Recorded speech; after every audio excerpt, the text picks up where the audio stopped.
আসসালামু আলাইকুম সুপ্রিয় শিক্ষার্থীরা, আজকে আমরা এইচএসসি 2026 সালে আমাদের আলিম পরীক্ষা যে সিকিউ 3 নম্বর যে প্রশ্ন ছিল সেটা সলভ করব।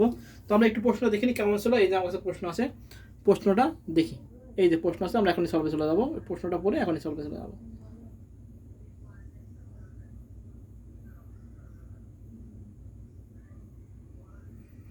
আচ্ছা, এবার আমরা প্রশ্ন আসি। আচ্ছা, বলছে কি, ডক্টর সুরভি স্বচ্ছ কাচের তৈরি কেবলের মাধ্যমে উচ্চ গতির ইন্টারনেট ব্যবহার করেন, মানে অপটিক্যাল ফাইবার কেবল। বলছে তিনি এক্স ওয়াই নামে দুটো তরঙ্গ নিয়ে গবেষণা করেন। এক্স তরঙ্গ বায়ুমণ্ডলে খুব বেশি শোষিত হয় না।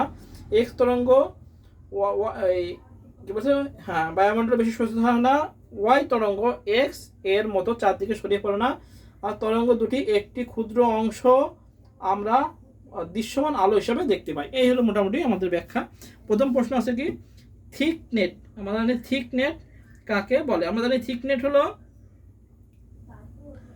অপটিক্যাল ফাইবারকে বলে। থিক নেট আছে আর থিন নেট আছে, যেটা 10^5 বলা হয়, সেটা হলো থিক নেট। আর যেটা হলো আমরা লিখবো ক নাম্বার, এটা 3-এর ক। আমরা লিখবো হলো যেই ইন্টারনেট, যে নেটওয়ার্কে যে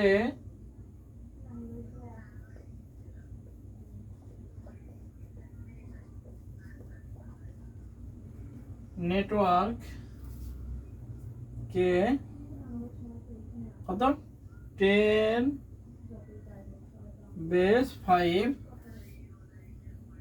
মানের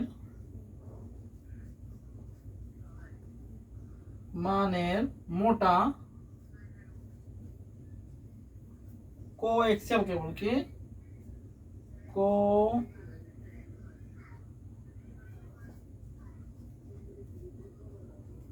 কোএক্সিয়াল কেবল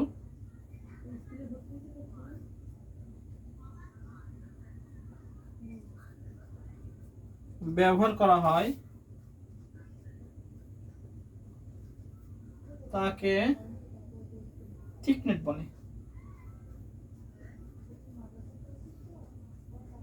থিকনেট বলে মানে যে ইন্টারনেট নেটওয়ার্কে 10^5 মানের মোটা কোএক্সিয়াল কেবল ব্যবহার করা হয় তাকে কি বলা হয়, থিকনেট বলে। আচ্ছা, খ নাম্বার কি বলেছে, মোবাইল ফোনের ডেটা কমিউনিকেশন মোড ব্যাখ্যা করা। আচ্ছা, মোবাইল ফোনের ডেটা কমিউনিকেশন মোড হলো ফুল ডুপ্লেক্স। কি মোবাইল ফোনের data communication mode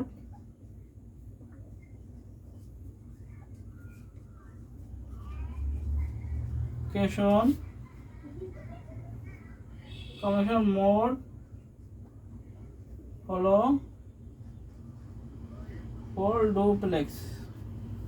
full duplex. তাহলে কি মোবাইল ফোনের ডেটা কমিউনিকেশন মোড হলো ফুল ডুপ্লেক্স। ফুল ডুপ্লেক্স কি, যে আমাদের যেখানে প্রেরক ও প্রাপক উভয় দিকেই ডেটা একসাথে পাঠানো যায়, সেটা হলো ফুল ডুপ্লেক্স মোড।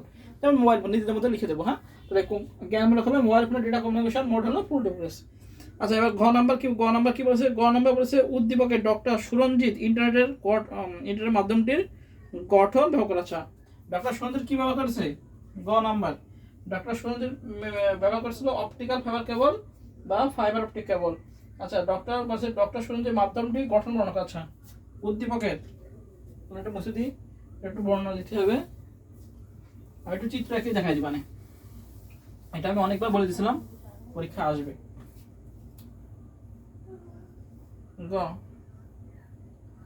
দেখো, উদ্দীপকে ডক্টর সুরভির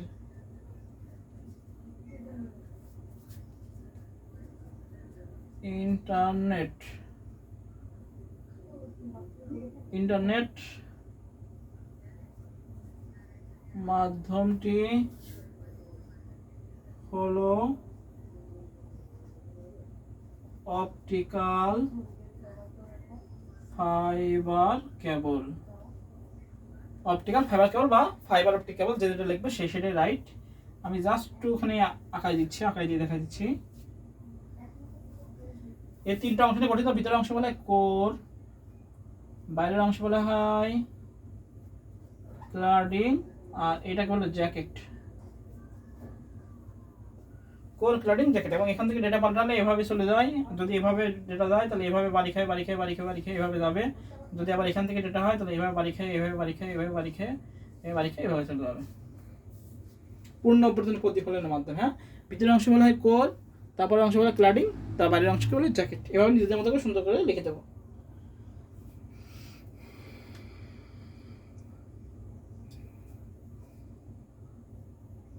বুঝা গেছে? তো ফাইবার অপটিক কোর, যে মাঝখানে যে কাঁচ এবং প্লাস্টিকের অংশ যার মাধ্যমে আলোক সংকেত চলাচল করে। ক্লাডিং হলো কোরকে ঘিরে থাকা স্তর যা আলোক রশ্মিকে পূর্ণ অভ্যন্তরীণ প্রতিফলনের মাধ্যমে কোরের মধ্যে ধরে রাখে। আর জ্যাকেটকে বাইরের সুরক্ষামূলক আবরণ যা কেবলকে ক্ষতিসাধন থেকে রক্ষা করে। এভাবে নিজেদের মতো করে লিখে দেবো। আচ্ছা, 3টা অংশ গঠিত কোর, ক্লাডিং, জ্যাকেটে বর্ণনা দিলে আমাদের হয়ে যাবে। গেল। এবার ঘ নম্বর আছে। ঘ নম্বর আছে এক্স আর ওয়াই তরঙ্গ দুটির মধ্যে কোনটা যোগাযোগের ক্ষেত্রে বেশি ব্যবহৃত হয়, যুক্তিসহ উপস্থাপন করো। আচ্ছা, তা উদ্দীপকে কি বলছে এক্স, ঘ নম্বর আসে। এবার উদ্দীপকে কি বলছে ঘ,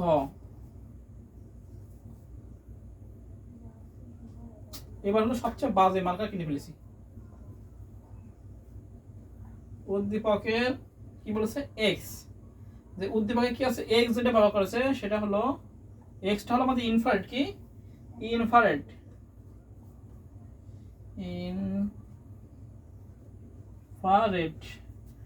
আর ওয়াইটা হলো লেজার। উদ্দীপকের এক্স হলো ইনফ্রারেড ব্যবহার করেছে আর ওয়াই হলো লেজার। এবার কি বলছে, আমরা কি যুক্তি দেবো, যে যুক্তি লেজার রশ্মি চারদিকে ছড়িয়ে পড়ে না, তাই সংকেতের অবস্থায় কম হয়। দীর্ঘ দূরত্বে উচ্চ গতির তথ্য প্রেরণ করা যায়। অপটিক্যাল ফাইবার কেবলের যোগাযোগে লেজার বেশি ব্যবহার কার্যকারী। ইনফ্রারেড বায়ুমণ্ডলে বেশি শোষিত হয়, ফলে দীর্ঘ দূরত্বের যোগাযোগে এটি কম হয়। হ্যাঁ, তা আমরা সিদ্ধান্ত কি নিতে পারি যে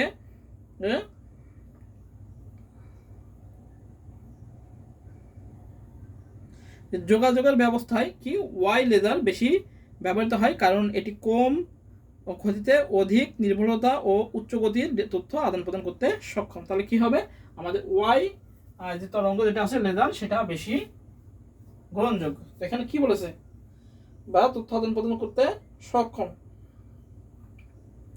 আমাদের প্রশ্ন তরঙ্গ দুটি একটি ক্ষুদ্র, হ্যাঁ বলেছে এক্স আর ওয়াই তরঙ্গ দুটির মধ্যে যোগাযোগের ক্ষেত্রে বেশি ব্যবহৃত হয় কোনটা, সেটা হলো ওয়াই। এটাই কি আমরা লিখবো, ঘ লিখবো হলো এক্স ও ওয়াই তরঙ্গ দুটির মধ্যে যোগাযোগের ক্ষেত্রে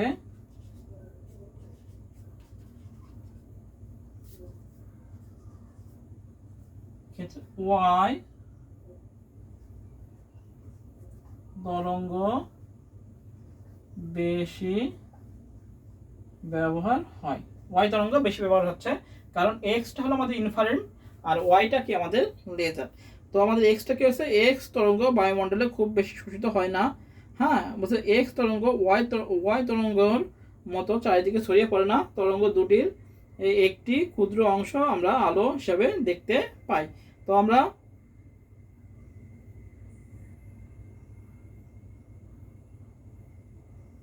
আচ্ছা বলছে এক্স তরঙ্গ বায়ুমণ্ডলে খুব বেশি শোষিত হয় না, আর ওয়াই তরঙ্গ কি বলছে এক্স এর মধ্যে চারিদিকে ছড়িয়ে পড়ে না। তরঙ্গ দুটির একটি ক্ষুদ্র অংশ আমরা আলো হিসাবে দেখতে পাই। এই তাহলে আমাদের এক্স তরঙ্গ হলো হয় ইনফ্রারেড, আর ওয়াই তরঙ্গ কি লেজার, অর্থাৎ ক্ষুদ্র অংশ দেখা যায় সেটা বলতেছে লেজার।